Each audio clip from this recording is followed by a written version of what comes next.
Hi, my name is Ashley. I'm a regional director with Cornerstone's Autism Services and a behavior analyst. And I'd like to share some tools with you that might be helpful during this time when we're at home practicing social distancing. I know parents are being asked to wear a lot of different hats right now, so I want to give you a couple of tools that might be helpful. The first tool that may be beneficial, especially now that your kiddo's routine has been disrupted, is a visual schedule. If you have a printer, you can choose to print different pictures of different activities that you're looking to do throughout the day, post them in order on a piece of paper or your refrigerator. Alternatively, you can also go through the house or pull images from Google Image and save them to your phone in order of the way that you're going to be doing them that day. You can save them on your phone or the child's iPad and refer to it throughout the day so that they can get an expectation of what their day will look like. Another tool that is really effective is called the PREMAC principle. It's basically using the words first and then. So if your child has something that they really want to do, like jump on a trampoline or play with their favorite toy, but you have some work that you'd like them to do first, you can use first and then. Use that PREMAC principle to let them know that the item or activity is available once they finish the task at hand. For example, first we finish the puzzle, then we go outside.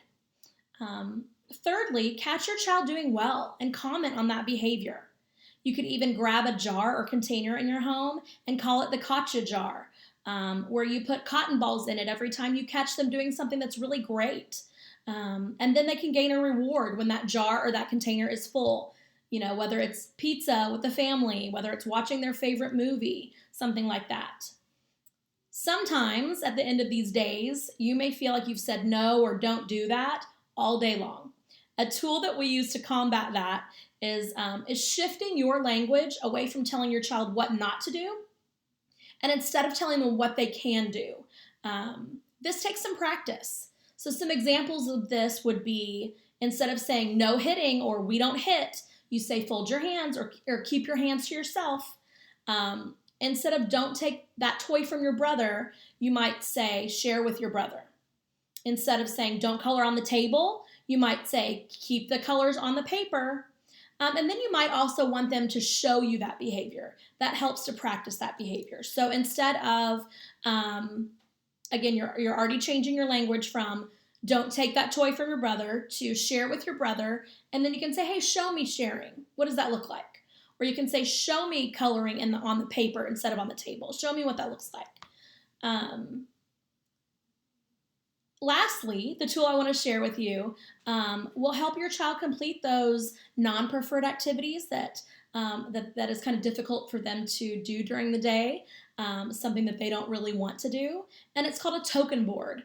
Many of you who have children that have been in ABA a while may be very familiar with this. If you have a printer, you can make one with your child's favorite cartoon character or whatever age-appropriate thing is their favorite, Minecraft, something like that. So what you do is you print up small icons of that and use those as your token. But you can also simply use a white piece of paper or a whiteboard, and I'll show you what that looks like. You can tell them what they're going to be working for. Again, if you do a picture, that's fine. Or you can say, let's see, we're working to go outside. Okay? And then, simple as this, you do 3 boxes. I don't know what that is, but it's supposed to be a box. You do 3 boxes. And as they're going through, whether they're learning skills, working on homework, doing that kind of thing, you're going to be like, awesome job, bud. As you fill this up, they're gaining their tokens. Once they get all their tokens, they get to go outside or whatever it is that they were working for. Okay? Those are all the tips I have for you today. But as cabin fever is sure to set in at some point, make sure y'all are getting outside for some vitamin D and some movement, work off all that energy. Thanks for listening, and I hope these tools are really helpful during this time.